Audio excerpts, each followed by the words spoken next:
Students, we are discussing chemical properties of carboxylic acid, and when we study the chemical properties of carboxylic acid, then we know that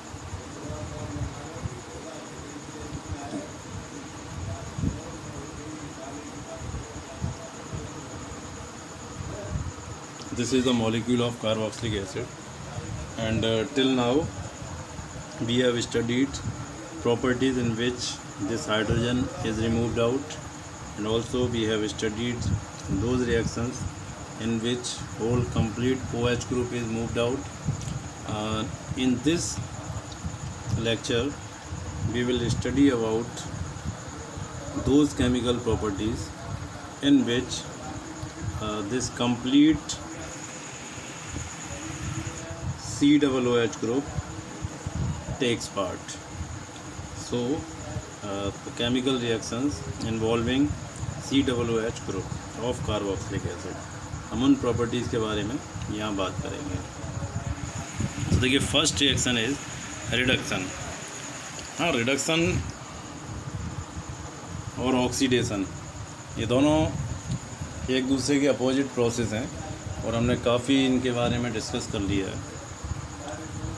अगर हमें नीचे से ऊपर जाना है, जैसे एल्केन है, और एल्केन से अल्कोहल,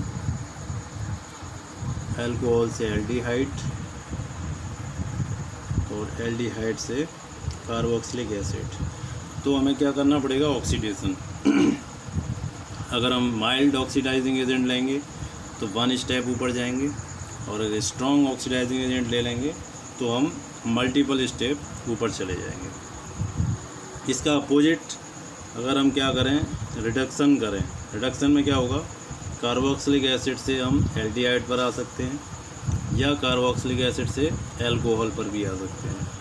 वो डिपेंड करता है कि हम किस तरीके का रिड्यूसिंग एजेंट ले रहे हैं. अगर वीक यानी माइल्ड लेंगे तो वन स्टेप नीचे आएंगे, और अगर हम स्ट्रॉन्ग लेते हैं तो टू स्टेप नीचे आ सकते हैं. ठीक है, तो यहाँ पर देखिए, जो फर्स्ट वन इज़,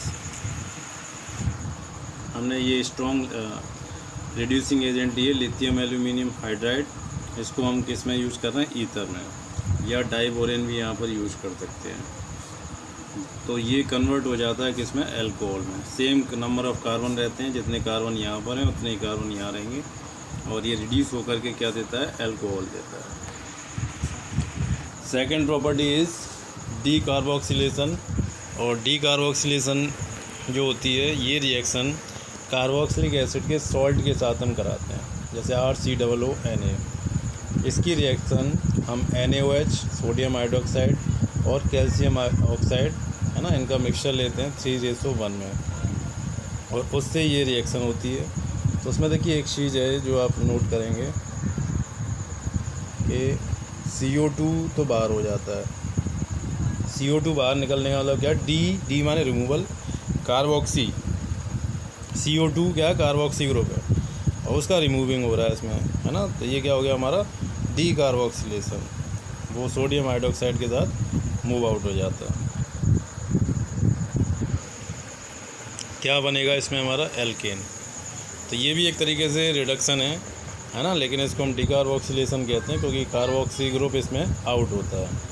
और इसमें देखिए हम कहाँ पहुँच गए? सबसे बॉटम में पहुँच गए, है ना. ये बहुत इंपॉर्टेंट रिएक्शन है कन्वर्जन के पॉइंट ऑफ व्यू से, है ना, कि अगर आपको कार्बोक्सिलिक एसिड जो कि सबसे एक्सट्रीम राइट साइड में होता है, और उससे फर्स्ट हमें हाइड्रोकार्बन बनाना है, तो हम क्या करेंगे?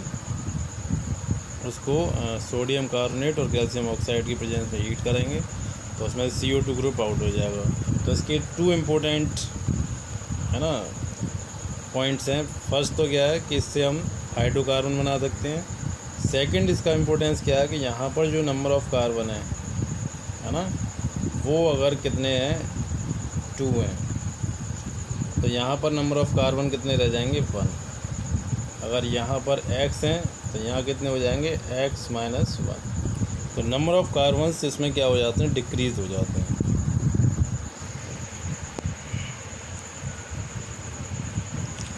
देखिए अभी तक हम बात कर रहे थे कि जो कार्बोक्सिलिक ग्रुप है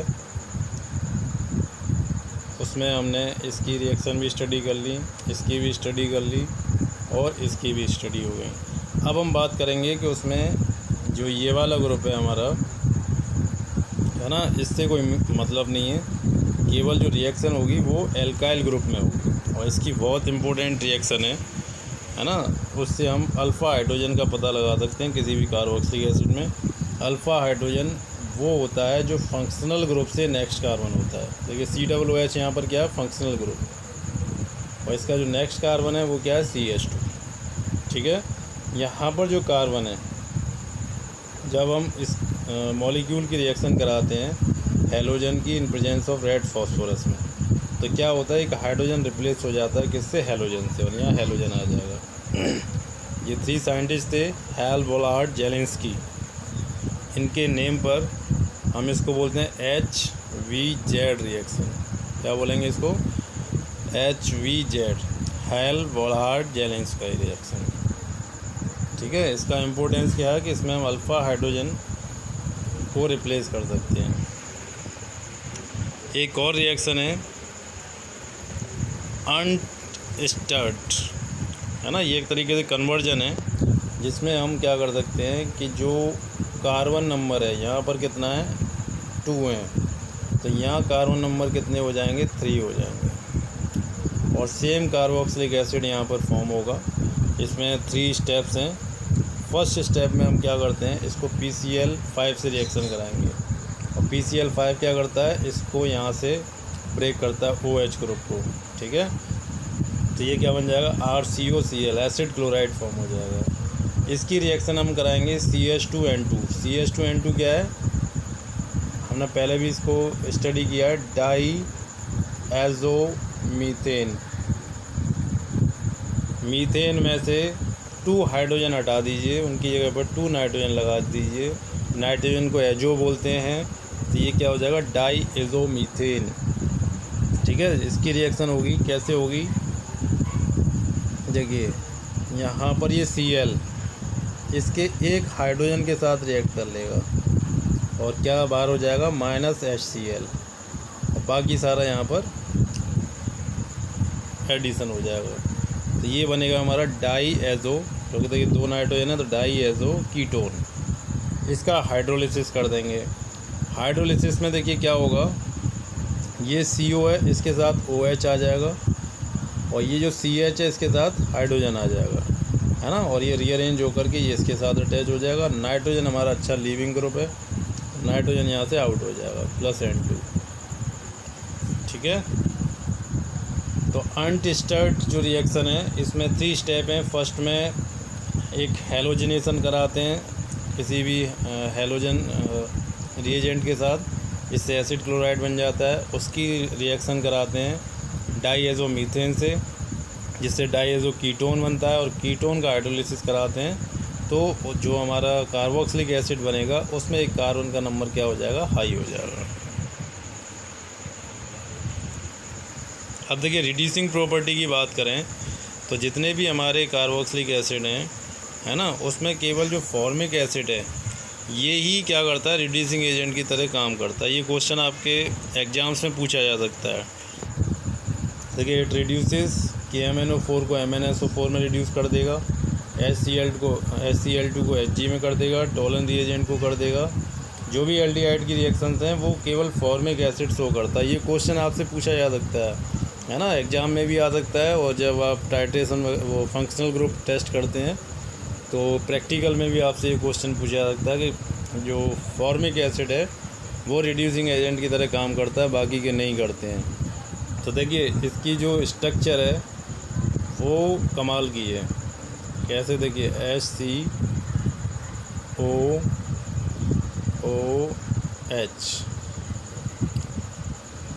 ठीक है, ये हमारी स्ट्रक्चर है। तो अगर हम इसको इस तरीके से देखते हैं तब तो ये हमें कैसा लगता है, एज ए कार्बोक्सिलिक एसिड, इसमें COOH ग्रुप है। ठीक है, लेकिन इसको एक व्यू और भी है जिससे हम इसको देख सकते हैं, है ना, दैट व्यू इज़ दिस। ये क्या हो गया यहाँ पर CHO ग्रुप हो गया। और CHO क्या होता है? एल्डिहाइड। और हमें पता है एल्डिहाइड की करेक्टरिस्टिक प्रॉपर्टीज़ होती हैं कि वो टॉलेंस रिएजेंट फैलिंग सॉल्यूशन को क्या कर सकते हैं, है ना, रिड्यूस कर सकते हैं। तो इसी वजह से, और जबकि जो दूसरा मेंबर होगा CH3COOH, वहाँ पर CHO ग्रुप प्रेजेंट नहीं है, ठीक है। या हम कह सकते हैं कि इससे जो ये हाइड्रोजन अटैच्ड है, ये हाइड्रोजन इसके अंदर अवेलेबल है जो CO ग्रुप से अटैच्ड है इसमें, और इस वाले में वो प्रेजेंट नहीं है, ठीक है। समझ में आ गया आपको ये पॉइंट। इसमें सबसे इम्पोर्टेंट क्या है कि फॉर्मिक एसिड के अंदर CHO ग्रुप पॉसिबल है, उसकी स्ट्रक्चर इस तरीके से है, जबकि बाकी के जो हैं उसमें ये पॉसिबल नहीं है। तो एक रिएक्शन आपको शो हुई है, बाकी दोनों रिएक्शन ये देगा, टॉलेंस का भी देगा।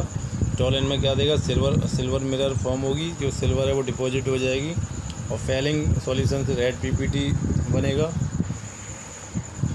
तो ये HCHO, ये CO2 और HCl देता है। जब HCl2 से रिएक्ट करेगा और मरकरी हमारा सेपरेट आउट हो जाएगा।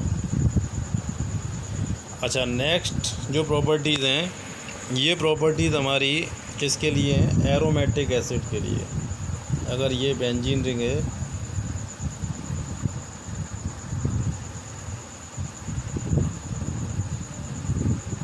और इस बेंजीन के साथ C⋅OH,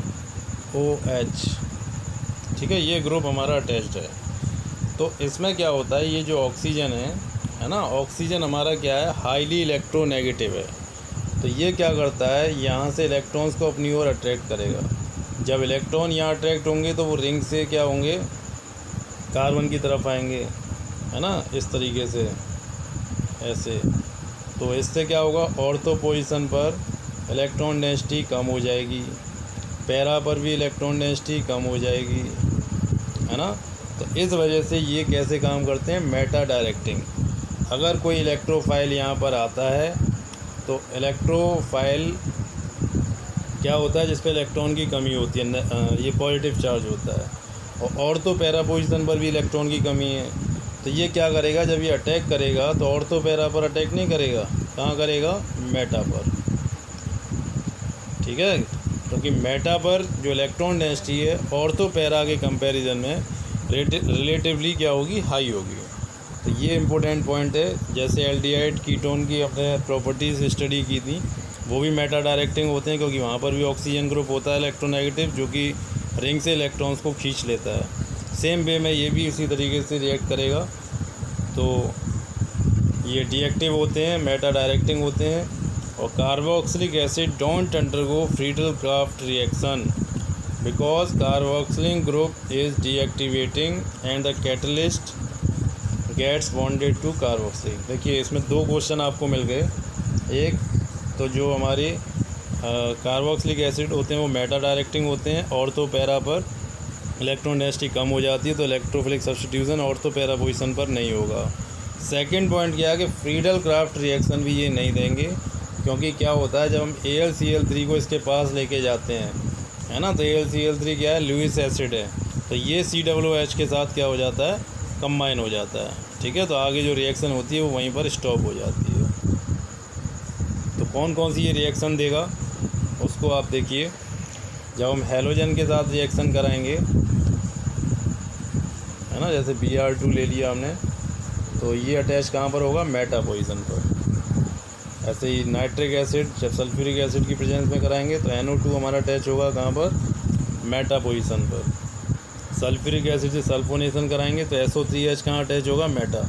सारे हमारे जो सब्स्टिट्यूशन हो रहे हैं वो किस पोजीशन पर हो रहे हैं? मेटा पोजीशन पर। क्यों हो रहे हैं मेटा पोजीशन पर? क्योंकि ये हमारा मेटा डायरेक्टिंग है। ऑर्थो पैरा पर रिंग डीएक्टिवेट हो जाती है, तो वहाँ पर ये रिएक्ट नहीं करेगा, ठीक है। तो इलेक्ट्रोफिलिक सब्स्टिट्यूशन की जब भी बात होगी, कार्बोनिल ग्रुप या एल्डिहाइड, कीटोन, कार्बोक्सिलिक एसिड, सभी में ये कहाँ पर होगा? ये मेटा पोजीशन पर होगा। तो ये इसकी केमिकल प्रॉपर्टीज़ हो गई। हमने यहाँ पर डिस्कस की एसिडिक प्रॉपर्टी, जिसमें H आसानी से रिमूव हो जाता है। दूसरी जिसमें OH ग्रुप रिमूव होता है। तीसरा COOH ग्रुप पार्टिसिपेट करता है। फोर्थ जिसमें कार्बन की, जिसमें HPZ रिएक्शन थी, है ना, जो एल्काइल ग्रुप जिसमें पार्टिसिपेट करता है हमारा। और एक हमने इलेक्ट्रोफिलिक सब्स्टिट्यूशन जिसमें ये मेटा डायरेक्टिंग होता है, मेटा डायरेक्टिंग। तो 5 टाइप की इसकी प्रॉपर्टीज़ हैं, 1 2 3 4 5। इनको आप प्रिपेयर करिए और इनका चार्ट बनाइए, है ना। चार्ट कैसे बनाएंगे मैंने आपको कई बार बताया है। इधर आप मेथड ऑफ प्रिपरेशन लिखेंगे और यहाँ पर केमिकल प्रॉपर्टीज़ लिखेंगे, ठीक है। और ये सारी रिएक्शन जिनसे हम कार्बोक्सिलिक एसिड को बना सकते हैं, है ना। ऐसे एल्डिहाइड कीटोन के लिए ही बनाएंगे, जिनसे एल्डिहाइड को बना सकते हैं, जिससे कीटोन को बना सकते हैं। वो सारी रिएक्शंस यहाँ लिखेंगे। अगर कोई स्पेसिफिक उसमें बात है वो भी यहाँ मेंशन कर देंगे। और जो सेकंड कॉलम है इसमें केमिकल रिएक्शन में जैसे फर्स्ट कौन सी हो गई जिसमें H हमारा रिमूव होता है, उसकी रिएक्शन लिख दो।